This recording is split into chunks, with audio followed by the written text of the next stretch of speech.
Hello అండి. అందరూ ఎలా ఉన్నారు?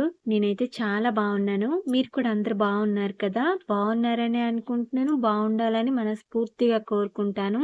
Welcome to my channel KBT lifestyle vlogs. నేను మీ భారతిని. ఈరోజు వీడియోలో ఈ రోజంతా నా డే ఎలా గడిచింది, రోజు మొత్తం ఇంట్లో పనులు ఎలా చేసుకున్నానో ఈ వీడియోలో చూపిస్తున్నాను. వీడియో లాస్ట్ వరకు చూసి మీకు ఈ వీడియో ఎలా అనిపించిందో ఖచ్చితంగా కామెంట్‌లో చెప్పండి. వీడియో నచ్చితే లైక్ చేయండి. నా ఛానల్ ఫస్ట్ టైం చూస్తున్నట్టయితే ప్లీజ్ సబ్స్క్రైబ్ చేసుకొని సపోర్ట్ చేయండి. ఇంకా నేనైతే తెల్లవారు 5 గంటలకు లేచి నాకు కొన్ని పనులు కంప్లీట్ చేసుకున్న తర్వాత ఫస్ట్ ఇంటి ముందైతే వాకిలి చిమ్మేసుకున్నాను. ఒట్టి నీరుతోనే కల్లాపు చల్లేసుకొని ముగ్గైతే వేసుకున్నాను. ఇంకా మా మావయ్య ఏమో తెల్లవారు లేయగానే ఫస్ట్ అయితే అంటే ఎండ రాకముందేని మా ఇంటి చుట్టూ ఎక్కువగా చెట్లు ఉంటాయి కదా, అందువల్ల ఎక్కువగా ఆకు రాలడం వల్ల ఆకంతా కూడా ఒక దగ్గర అయితే కువ్వలా వేసుందము. అదంతా మరీ ఎక్కువ అయిపోతుందని మా మావయ్య ఏమో అదంతా తగలబెట్టేస్తున్నారు. ఇంకా నేను 2 దగ్గరలో అయితే ముగ్గు వేస్తాను. ఒకటేమో ఇంటి ముందు, ఇంకోటేమో వెళ్ళే దారిలో వేస్తాను. ఫస్ట్ చూపించింది వెళ్ళే దారిలో వేశాను. ఇదైతే ఇంటి ముందు వేసిన చిన్న ముగ్గండి. 7 చుక్కల ముగ్గని 2 దగ్గరలో కూడా వేశాను. సింపుల్ గా తొందరగా అయిపోయే ముగ్గులే వేస్తాను. ఇంక నేను ముగ్గు వేయడం అయిపోయిన తర్వాత స్నానం చేసేసి అయితే తల దూకుంటున్నాను. నేను స్నానం చేయక ముందేని బాబుకి కూడా స్నానం చేపిచ్చేసి వాడికి కూడా ఇప్పుడైతే తల దూపిస్తున్నాను. బ్రష్ ఇవన్నీ కూడా నేను వాడికి స్నానం చేపించినప్పుడే చేపిచ్చేస్తాను. వాడి పని నాకు ఒక అరగంట గంట సేపు అయితే ఉంటుంది వాడు తెల్లవారు లేసిన తర్వాత. ప్రతిరోజు అయితే ఇప్పుడైతే ఎండాకాలం కాబట్టి సెలవులన్నానైనా సరే తెల్లవారు స్నానం చేపిస్తున్నాను. మామూలుగా చలికాలం ఈ కాలం అయితే తెల్లవార్లు బాబుకి స్నానం చేపించను, సాయంకాలమే చేపిస్తాను. కానీ ఇప్పుడు ఎండాకాలం కాబట్టి తెల్లవార్లు కూడా స్నానం చేపిస్తున్నాను. ఇంకా నేను కూడా తెల్లవారు స్నానం చేసుకోవడం అయితే అలవాటు చేసుకున్నాను. ఇంక నేను ఇప్పుడు తలదూకునేటప్పటికి టైం అయితే 7, 7:15 ఈ టైం అయితే అయి ఉంటుందండి. తలదూకోవడము రెడీ అవ్వడం అయిపోయిన తర్వాత టిఫిన్ చేస్తాను. రెడీ అవ్వడం అంటే ఏమీ ఉండదులేండి, బొట్టు ఒకటి పెట్టుకుంటాను అంతేని, మొహం కూడా ఏమీ రాయను. కానీ జడేసుకోవడానికి మాత్రం నాకు కొద్దిగా టైం పడుతుంది. జుట్టు చిన్నదైనా సరే కొద్దిగా ఎక్కువగా చిక్కులు వేసి ఆ చిక్కులు మొత్తం ఇప్పేసి దూకొని జడేసుకోవాలంటే నాకు కొద్దిగా టైం పడుతుంది అనమాట. నాకు ఇంతకు ముందు మరీ ఇంత చిన్న జుట్టు పొట్టిగా అయితే ఉండేది కాదులేండి, కొద్దిగా పెద్దదే జుట్టు ఉండేది. నడుములకు పైగానే కొద్దిగా పొడుగ్గా ఉండేది, కాకపోతే కొద్దిగా సన్నంగా ఉండేది అనమాట జుట్టు. మా బాబు పుట్టిన తర్వాత పుట్టింటికలు తీస్తారు కదా, పుట్టింటికలు తీయడానికి తిరుపతి తీసుకెళ్ళాము. అప్పుడు నేను కూడా వెంకటేశ్వర స్వామికి నా జుట్టునైతే ఇచ్చేసాను. మేము ఇప్పుడు తిరుపతికి వెళ్ళి ఒక 3-4 సంవత్సరాలు అయితే అయ్యి ఉంటది. అంటే నేను గుండు చేసుకొని దగ్గరగా 3 సంవత్సరాలు అయ్యి ఉంటదండి. మా బాబుకి ఇప్పుడు 4 సంవత్సరాలు. వాడికి ఒకటి పూర్తయ్యే టయానికంటే 11 నెలలు ఉన్నప్పుడు తిరుపతికి అయితే వెళ్ళాము. ఇప్పుడు 4 సంవత్సరాలు కాబట్టి నేను జుట్టు గుండు చేసుకొని దగ్గరగా 3 సంవత్సరాలు అయితే అయ్యి ఉంటది. ఈ 3 సంవత్సరాలకి ఈ జుట్టు అయితే వచ్చిందండి. నాకు జుట్టు పెరగడము కొద్దిగా లేటేలేండి, మరి అంత తొందరగా అయితే ఏం పెరగటం లేదు. 3 సంవత్సరాలకి ఈ జుట్టు పెరిగిందంటే కొద్దిగా లేటుగా పెరిగినట్టే కదా. కొంతమందికి చాలా తొందరగా జుట్టు అయితే పెరుగుద్ది. అందులో మా అమ్మకు కూడా అండి చాలా స్పీడ్గా జుట్టు పెరుగుద్ది. మా అమ్మ అయితే నాకు తెలిసి ఈ 10 సంవత్సరాల్లోనే ఒక 3-4 సార్లు అయితే దేవుడికి జుట్టు ఇచ్చేసి ఉంటది. అంటే మా అక్క పిల్లలు పుట్టిన తర్వాత కూడా వాళ్ళకి కూడా పుట్టింటికలు ఇచ్చినప్పుడు మా అమ్మ కూడా ఇచ్చిందనమాట. మా అక్కకి 2 పిల్లలు. మా అక్కకి ఒక పాప, ఒక బాబు. వాళ్ళిద్దరికి జుట్టు ఇచ్చినప్పుడు కూడా మా అమ్మ గుండయ్యింది. ఇంకా మా బాబుకి కూడా గుండు చేసినప్పుడు తిరుమలకెళ్ళాం కదా, అప్పుడు మా అమ్మ వాళ్ళని కూడా తీసుకెళ్ళాం తిరుమలకి. అప్పుడు కూడా మా అమ్మ అయితే గుండయ్యింది. ఈ 10 సంవత్సరాల్లో ఒక 3-4 సార్లు అయితే గుండయ్యి ఉంటదండి నాకు తెలిసి. అయినా సరే చాలా తొందరగా మా అమ్మకైతే జుట్టు పెరుగుతదనమాట. ఇంక నేను జడ వేసుకోవడం అయిపోయిన తర్వాత మామూలుగా స్టిక్కర్ పెట్టేసుకొని కుంకుమ అయితే పెట్టేసుకున్నాను. మొహానికైతే ఏం పూయలేదులేండి. ఇంకా నేను జడ వేసుకొని బొట్టు పెట్టుకోవడం అయిపోయిన తర్వాత టిఫిన్ అయితే చేస్తున్నాను. టిఫిన్ ఈరోజు ఉప్మా చేస్తున్నాను. ఉప్మాలో కావాల్సిన తాలింపులన్నీ కూడా కట్ చేసేసి అయితే పక్కన పెట్టేసుకున్నాను. ఇంకా ఉప్మా రవ్వ ఉన్ని సేమియా పుల్లలు కూడా ఏగించేసి అయితే రెడీగా పెట్టేసుకున్నాను. సేమియా ఉప్మా అయితే చేస్తున్నాను. కొంతమంది సేమియా ఉప్మా చేసేటప్పుడు రవ్వ అయితే వెయ్యరు, ఉప్మా రవ్వ. నేనైతే ఉప్మా రవ్వని సేమియా పుల్లలు 2 కలిపేసి అయితే చేస్తానన్నమాట. నాకు అచ్చంగా ఉప్మా రవ్వతో ఉప్మా చేసినా సరిగ్గా తినాలనిపించదు. అలా అని అచ్చంగా సేమియా పుల్లలతో ఉప్మా చేసినా సరే సరిగ్గా తినాలనిపించదు. కానీ 2 కలిపేసి ఉప్మా చేస్తే మాత్రం చాలా ఇష్టంగా తింటాను. మా బాబు కూడా చాలా ఇష్టంగా తింటాడండి ఉప్మా. అది ఎలా అయినా చేయని, ఒట్టి ఉప్మా రవ్వతో చేసినా సేమియా పుల్లలతో చేసినా 2 కలిపేసి చేసినా సరే చాలా ఇష్టంగా తింటాడు ఉప్మా. కానీ ఉప్మా ఒంటికి కొద్దిగా వేడి చేస్తది అని అంటారు. అది నాకు తెలియదండి, వేడి చేస్తుందో లేదో కానీ చాలా మంది దగ్గర మాత్రం విన్నాను ఉప్మా కొద్దిగా ఒంటికి వేడి చేస్తది. ఉప్మా తిన్నప్పుడు ఏవైనా చలవైన వస్తువులు కానీ నీరు ఎక్కువ తాగడం కానీ చేస్తే మంచిదనైతే నేను చాలా దగ్గరలో విన్నాను. మెయిన్ మా మావయ్య అయితే ఎక్కువగా అంటారు. ఉప్మా చేసిన ప్రతిసారి అంటారు. "ఎందుకమ్మా ఇది చేస్తావు? దాహంగా బెట్టగా ఉంటది. చెయ్యకమ్మా" అనైతే అంటారు. మా మావయ్యకైతే పెద్దగా ఇష్టం ఉండదండి ఉప్మా. మా మావయ్యకి, మా అత్తకి ఇద్దరికి కూడా ఇష్టం ఉండదు. కాకపోతే చేస్తే మాత్రము తినాలి అని మాత్రమే తింటారు. ఇష్టంగా అయితే తినరు. కానీ అన్ని రకాల టిఫిన్‌లు చెయ్యాలి కాబట్టి నేనెప్పుడైనా ఒకసారయితే ఉప్మా చేస్తాను. అంటే 10 రోజులకి, 15 రోజులకి ఇలా ఒకసారయితే చేస్తాను. వారానికొకసారి కూడా చేయనులెండి. ఎప్పుడో ఒకసారయితే చేస్తాను. నేను ఈ ఉప్మా అయితే చాలా సింపుల్‌గా చేసుకుంటాను. ఫస్ట్ అయితే పొయ్యి మీద కళాయి పెట్టేసుకొని తాలింపు పెట్టేసుకుంటాను. తాలింపు ఏవేవి వేసానో మీకు ఆల్రెడీ ముందు చూపిచ్చాను కదా! అవన్నీ గూడా ఒకటి తర్వాత ఒకటి వేసేసుకొని అవన్నీ బాగా కలర్ మారేంత వరకయితే వేగిచ్చేసుకుంటాను. దాని తర్వాతయితే మనం తీసుకున్న రవ్వను బట్టి కొలుసుకొనయితే నీరు వేసుకోవాలి. నేనైతే రవ్వ కొద్దిగా తక్కువ తీసుకొని సేమియా పుల్లలు కొద్దిగా ఎక్కువ తీసుకుంటాననమాట. సేమియా పుల్లలైతే ఒక గ్లాస్ దాకా తీసుకున్నాను. అర గ్లాస్ దాకా అయితే ఉప్మా రవ్వ తీసుకున్నాను. ఇలా అయితే తీసుకుంటాను సేమియా ఉప్మా చేసినప్పుడు. ఎప్పుడైనా సరే సేమియా పుల్లలు కొద్దిగా ఎక్కువ తీసుకుంటాను. అప్పుడే ఉప్మా కొద్దిగా రుచిగా అనిపిస్తది నాకు. నేనైతే సేమియా పుల్లలు, ఉప్మా రవ్వ 2 కలిపేసి 1.5 గ్లాస్ దాకా అయితే తీసుకున్నాను కాబట్టి 3 గ్లాసు, 3.5 గ్లాస్ దాకా అయితే వాటర్ వేసేసుకున్నాను. వాటర్ వేసుకున్న వెంటనే కొద్దిగా సాల్ట్ కూడా వేసేసుకొని మూత పెట్టేసుకొని నీరు బాగా మరగనిచ్చిన తర్వాత వేగించి పక్కన పెట్టుకున్న రవ్వని, సేమియా పుల్లలు 2 కలిపేసి ఒకేసారి బాగా కలుపుకుంటూ వేసుకుంటాను. ఉండలు కట్టకుండా కలుపుకొని వేసుకుంటాను. దాని తర్వాత బాగా చిక్కబడేంత వరకు కొద్దిగా గ్యాస్ హైలో పెట్టేసుకొని అయితే కలుపుకుంటాననమాట. అంతేని ఉప్మా అయితే ఇలా నేను సింపుల్‌గా చేసుకుంటాను. ఇంగా ఉప్మా చేయడం అయిపోయిన తర్వాత మా అత్త, మా మావయ్యకి కూడా పెట్టేస్తున్నాను. ఫస్ట్ అయితే మా మావయ్యకి పెట్టేశాను. మా మావయ్య దగ్గర బాబు నిల్చొనైతే తినేస్తున్నాడు. చాలా ఇష్టంగా ఉప్మా తింటాడండి. ఇంక నేను ఉప్మా కొద్దిగా వేడిగా ఉందనేసి 3 ప్లేట్లలో ముగ్గురు కోసం అయితే ఉప్మా వేసేసి ఫ్యాన్ కింద ఒక 10 నిమిషాలు చల్లారనిచ్చిన తర్వాత ఎవరికి ఇవ్వాల్సిన ఉప్మా అయితే వాళ్ళకి ఇచ్చేసాను. ఫస్ట్ మా మావయ్యకి ఇచ్చేసాను కదా! ఇప్పుడు మా అత్తకి కూడా తీసుకొచ్చేసి అయితే ఇచ్చేసాను. ఇంకా మా అత్త, మా మావయ్య అయితే కొద్దిగా వేడిగా ఉన్నప్పుడే ఉప్మా అయితే తినేస్తున్నారు. ఇంకా నేను కూడా తినడం అయిపోయిన తర్వాత పువ్వులు మొన్న అల్లేది మీకు వీడియోలో చూపించాను కదా! దీనికన్నా ముందు వీడియోలో ఆ పువ్వులేనండి ఇప్పుడైతే పెట్టుకుంటున్నాను. మొన్న అల్లిన పువ్వులు ఈరోజు దాకా అయితే పెట్టుకోలేదు. పూర్తిగా మర్చిపోయాను. ఇందాక జడ వేసుకున్నప్పుడు కూడా పెట్టుకోవడం మర్చిపోయాను. తిన్న తర్వాత పువ్వుల దుక్కు చూస్తే గుర్తొచ్చింది. అందుకని మళ్ళీ ఇప్పుడైతే పెట్టుకుంటున్నాను. పువ్వులైతే మరీ ఎక్కువగా వాడిపోలేదులేండి. కొద్దిగా ఫ్రెష్‌గానే ఉన్నాయి. ఇంకా నా జుట్టు చిన్నదే కాబట్టి ఈ కొద్ది పువ్వులైతే కరెక్ట్‌గా సరిపోయాయి. పొడుగ్గా ఉండే జుట్టుకి మాత్రం పువ్వులు ఎక్కువగా ఉంటేనే పెట్టుకోవడానికి బావుంటాయి. నాది చిన్న జుట్టే కాబట్టి కొద్ది పువ్వులు మాత్రం కరెక్ట్‌గా సరిపోయాయి. ఇంకా 9, 9:30 ఈ టయానికైతే మంచినీరొచ్చాయి. రాగానే ఫస్ట్ బకెట్లన్నీ కూడా నీట్‌గా కడిగేసుకొనైతే పట్టేసుకుంటున్నాను. చిన్న చిన్న దబర్లు, బకెట్లు, టిఫన్‌లు ఏవేవి ఉన్నాయో వాటన్నిటికి పట్టేసుకుంటున్నానండి. ఎందుకంటే ట్యాంకీలో సరిగ్గా నీరు ఉండటం లేదు. మోటార్ చెడిపోవడం వల్ల ట్యాంకీకి కావాల్సినప్పుడల్లా నీరు వేసుకోలేకపోతున్నాము. అందుకని వచ్చినప్పుడే నేను అన్నీ కూడా ఒకేసారి పట్టేసుకొనైతే పెట్టేసుకుంటాను జాగ్రత్తగా. అవసరమైనప్పుడు ఇవి వాడుకోవచ్చని. లేకపోతే బోర్‌లో నీరు కొట్టుకొని ప్రతిదానికి వాడుకోవాల్సొస్తది. ఇంక నేను నీరు రాగానే నీరు పట్టడానికి రెడీ అవ్వగానే నాతో పాటు మా బాబు కూడా రెడీ అయిపోయాడనమాట. వాడికి నీరుతో ఆడుకోవడం అన్నా, నీరు పట్టడం అన్నా బకెట్లన్నిటికి చాలా సరదా అనమాట. అందుకని నేను రాగానే నాతో పాటు కూడా నేను పడతానమ్మా అనేసైతే వచ్చాడు. పడతాడులెండి. ఒకదాని తర్వాత ఒకటి నిండిపోయిన తర్వాత ఇంకో దానికి పడతా ఉంటాడు. వాళ్ళ తాత కూడా పక్కనే ఉన్నాడులెండి. పట్టేటప్పుడు మాత్రం నీట్‌గా పడతాడు. కొన్నిసార్లు మాత్రము నీరు కిందేసేసి బురద బురద చేసేస్తాడు. ఆ బురదలో ఆడుకోవడానికి అలా చేస్తాడని వాళ్ళ తాత కూడా పక్కన నిల్చొనైతే కనిపెట్టుకొని ఉన్నాడనమాట. ఇంక నేనైతే మంచినీరు కూడా ఇప్పుడే పట్టేసుకుంటున్నాను. ఇక్కడ ఈ గుడ్డ కట్టిన బిందె ఉంది కదా! ఫస్ట్ అయితే గుడ్డ నీట్‌గా తడిపేసుకొని దాని తర్వాత ఆ బిందెకైతే నీరు పట్టుకుంటానండి.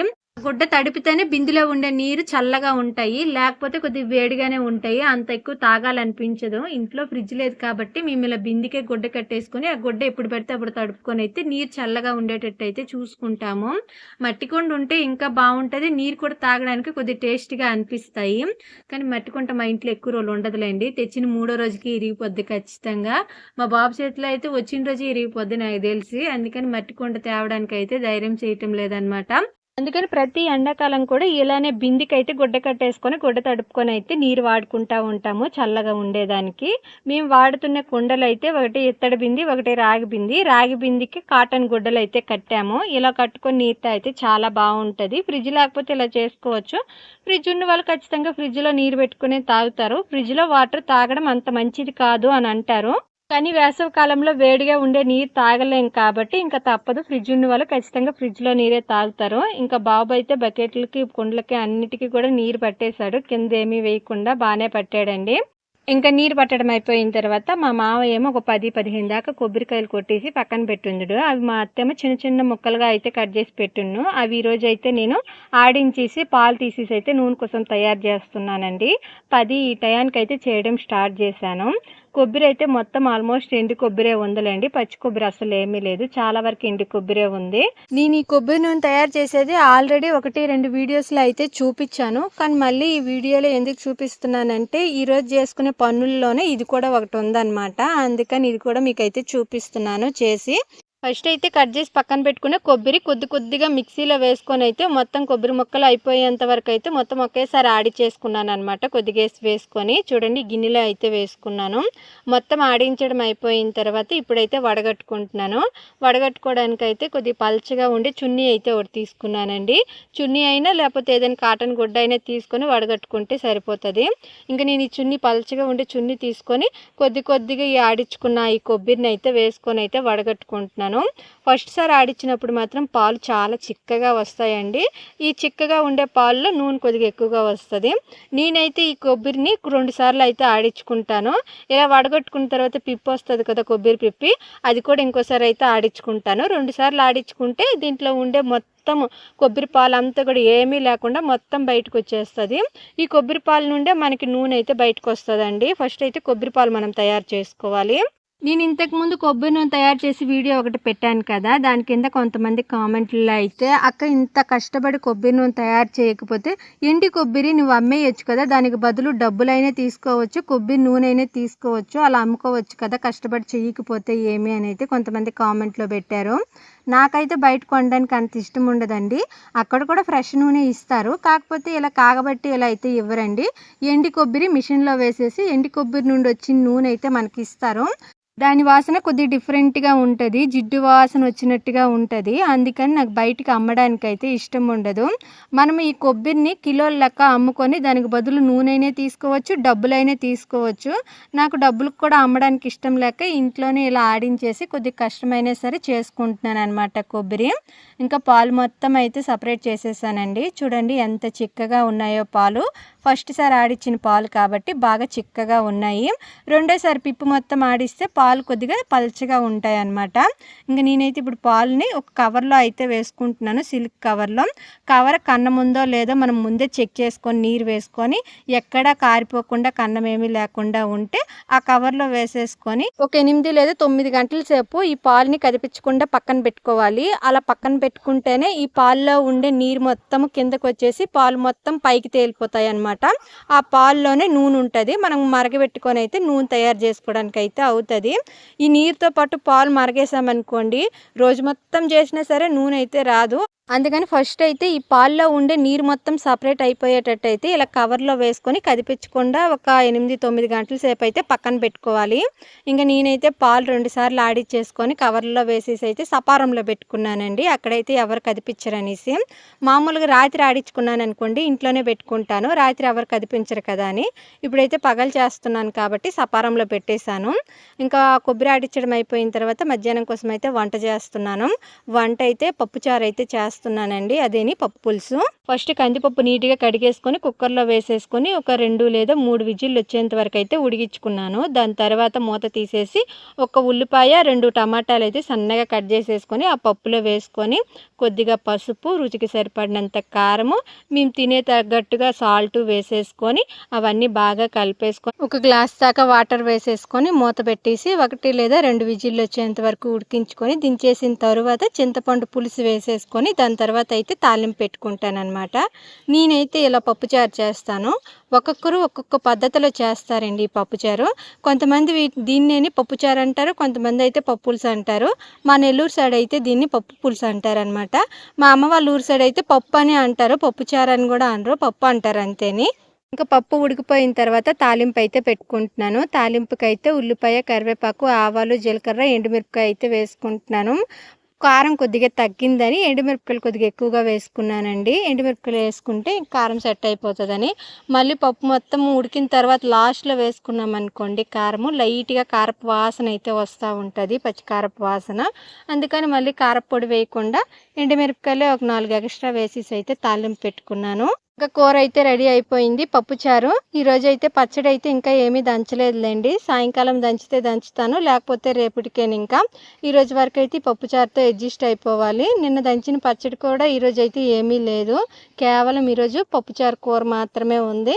తినేటప్పుడు వడియాలు వేగిస్తాను, లేకపోతే లేదనమాట. కూర అయితే చాలా బాగా వచ్చిందండి. నేను ఈ పప్పుచారు మరీ పల్చగా కాకుండా అలానే చిక్కగా కాకుండా మీడియంలో ఉండేటట్టు చేస్తాను. కొంతమంది అయితే మరీ పల్చగా చేస్తారు ఈ పప్పుచారు, కొంతమంది అయితే కొద్దిగా చాలా చిక్కగా చేస్తారనమాట. నేనైతే మీడియంలో ఉన్నట్టు మాత్రమే చేస్తాను పప్పుచారు. ఇంకా వంట మొత్తం అయిపోయిన తర్వాత గిన్నెలన్నీ తొట్టి దగ్గర వేసుకొని అయితే గిన్నెలు దోముకుంటున్నాను. నేను ఈ గిన్నెలు దోముకునేటప్పటికి టైం అయితే కరెక్ట్గా 1 గంట ఈ టైం అయితే అయి ఉంటుంది అనుకుంటా. తినక ముందేనే గిన్నెలు అయితే దోముతున్నాను. ఇంక ఈరోజు అయితే తెల్లవారు నుండి అయితే గిన్నెలు ఏమీ దోమలేదండి, అన్నీ కూడా అలా ఉన్నాయి. ఒకేసారి బయట వేసేసి అయితే దోముతున్నాను. కొన్నిసార్లు తెల్లవారు లేసినవి తెల్లవారే దోమేస్తాను, కొన్నిసార్లు అయితే దోమకుండా అన్నీ ఒకేసారి, అంటే వంట మొత్తం అయిపోయిన తర్వాత అన్నీ ఒకేసారి వేసుకొని అయితే దోముకుంటాను. ఒక్కొక్కసారి ఒక్కొక్కలా దోముతాను అనమాట. అందుకని మీకు ఇలా అయితే చెప్తున్నాను. ఇంకా గిన్నెలు దోమడం అయిపోయిన తర్వాత 1 గంట 2 గంటల సేపు రెస్ట్ తీసుకుంటాను. బట్టలు అయితే ఈరోజు ఏం ఉతకటం లేదులేండి. మొన్నే ఒకరోజు 4 రోజులు అన్నీ ఒకసారి ఉతికాను కదా, ఇంకా మళ్ళీ 4 రోజులు అన్నీ ఒకసారి అయితే ఉతుక్కుంటాను. బద్ధకం అనిపిస్తుంది, కాసేపు పడుకోవాలనిపిస్తుంది. అందుకని గిన్నెలు దోమేసిన తర్వాత పడుకున్నాను కాసేపు. సాయంకాలము 4, 4:30 ఈ టయానికి లేచి ఇంకా కొబ్బరి నూనె అయితే తయారు చేద్దామని అయితే రెడీ అయ్యాను. చూడండి, నీరు సపరేట్గా పాలు సపరేట్గా అయితే అయిపోయాయి. 2 కవర్లలో కూడా నీరంతా కిందకు వచ్చేసాయి, పాలు వరకు అయితే పైకి తేలిపోయాయి. ఇప్పుడు ఈ నీరు పాలు అయితే సపరేట్ చేసేయాలి. ఎలా చేస్తానో కూడా చూపిస్తున్నాను. ఫస్ట్ అయితే కవర్ కిందకైతే చిన్న హోల్ అయితే కట్ చేసుకోవాలి. ఆ హోల్ నుండి నీరు మొత్తం బయటకు వచ్చేంత వరకు వెయిట్ చేయాలి. ఇంకా పాలు బయటకు వచ్చేస్తాయి అన్ని టైంలోన ఏదైనా మనము దేంట్లో ఉడకబెట్టుకోవాలనుకుంటున్నామో ఈ కొబ్బరి నూనె అది పట్టుకోవాలి, లేకపోతే చేయితో పట్టేసుకొని ఎందులో వేసుకోవాలనుకుంటున్నామో అందులో వేసుకోవాలన్నమాట. ఇంకా నేనైతే బాండల్లో చేస్తాను అనుకున్నాను, అందుకని ఆ బాండల్లో అయితే ఒకేసారి వేసేసుకుంటున్నాను. కొద్దిగా లావుగా ఉండే బాండలు తీసుకుంటే అడుగు మాడడం కొద్దిగా తక్కువగా ఉంటుంది. నా దగ్గర అయితే అంత లావుగా ఉండే బాండలు ఏమీ లేదు, కొద్దిగా పలచగా ఉండేదే చేస్తున్నాను. ఇంతకుముందు ఇనప బాండలు మా ఇంట్లో ఒకటి ఉందండి, అది బాగుండేది. నేను కేవలం కొబ్బరి నూనె తయారు చేయడానికి మాత్రమే అది వాడేదాన్ని. చాలా రోజుల నుండి కొబ్బరి నూనె చేయక కొన్ని రోజులు అయితే పక్కన పెట్టేశాను. మా అత్తేమో చాలా రోజుల నుండి వాడటం లేదు కదా అనేసి అదేమో ఎర్రగడ్డలోడికి వేసేసింది. అప్పటి నుండి నూనె తయారు చేస్తానన్నప్పుడల్లా కూడా కళాయికి కొద్దిగా ఇబ్బంది అవుతుంది. ఈ పల్చగా ఉండే కళాయిలు పెట్టి చేస్తుంటే కిందకి అడుగు ఎక్కువగా మాడిపోతుంది, అందుకని చేయడానికి కొద్దిగా ఇబ్బందిగా ఉంది. లావుగా ఉండే బాండలు పెట్టుకొని చేసుకుంటేనే బాగా వస్తుంది అనమాట, అడుగు ఎక్కువగా మాడకుండా ఉంటుంది. కొద్దిగా అయితే మాడుతుంది, మరీ ఎక్కువ అడుగు మాడింది అనుకోండి ఆయిల్ వాసన కూడా మాడు వాసనలా వచ్చేస్తుంది, అంత బాగుండదు. ఇంకా నేనైతే పాలన్నీ కూడా తీసేసుకున్నాను. చూడండి, ఇన్ని పాలు అయితే వచ్చాయి. ఇవి మొత్తం చాలా చిక్కగా ఉంటాయండి, నీరు మొత్తం సపరేట్ అయిపోయాయి కాబట్టి చాలా అంటే చాలా చిక్కగా ఉంటాయి. ఇంక ఇప్పుడైతే నేను పొయ్యి మంట వేసుకుంటున్నాను ఈ నూనె కాగబెట్టుకోవడానికని.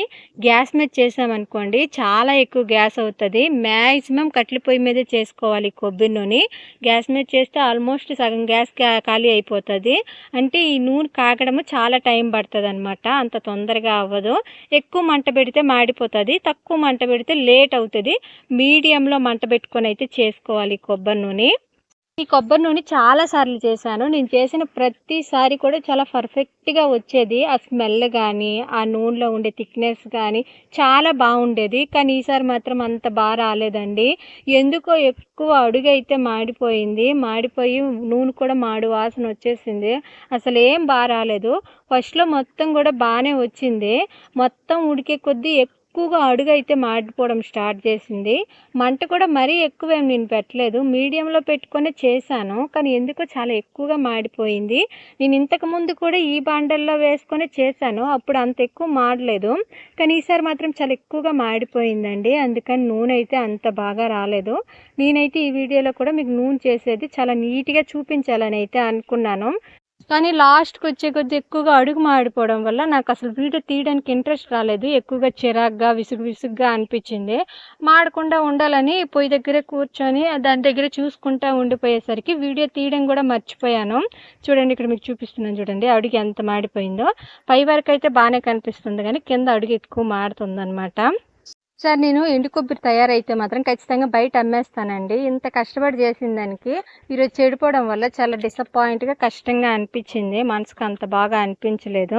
ఇంక చూడండి, మొత్తం ఉడికిపోయింది అన్నప్పుడు కొద్దిగా ఆయిల్ అయితే బయటకొస్తుంది. ఫస్ట్ నేను ఈ బాండల్లో పెట్టాను కదా! ఈ బాండల్లో ఎక్కువగా అడుగు మాడిందనేసి చిన్న బాండల్లోకి అయితే మార్చేశాను. ఈ బాండల్ కూడా కొద్దిగా పలచగానే ఉంటది. అంత థిక్‌గా ఏమీ ఉండదు. దీనికి కూడా బానే అడుగు మాడుతుందండి. లావుగా ఉండే దాంట్లో పెట్టుకుంటేనే అడుగు మాడకుండా బాగా వస్తది నూనె. ఇంకా నూనె మొత్తం కాసిన తర్వాత ఇంతైతే వచ్చిందండి. నూనె కింద అడుగు ఎక్కువ మాడిపోవడం వల్ల కలర్ అయితే ఈ కలర్‌లో వచ్చిందండి నూనె. నేను లాస్ట్‌లో నూనె ఎలా సెపరేట్ చేశానో చూపించడానికి అవ్వలేదు. అంటే వీడియో తీయడానికి అవ్వలేదులేండి. పొయ్యి దగ్గర కూర్చున్నప్పటికి టైం అంతా అయిపోయింది. ఇంక ఈ వీడియో అయితే ఇంతేనండి. వీడియో నచ్చుంటే ప్లీజ్ లైక్ చేసుకొని, సబ్స్క్రైబ్ చేసుకొని సపోర్ట్ చేయండి. Thank you. బాయ్.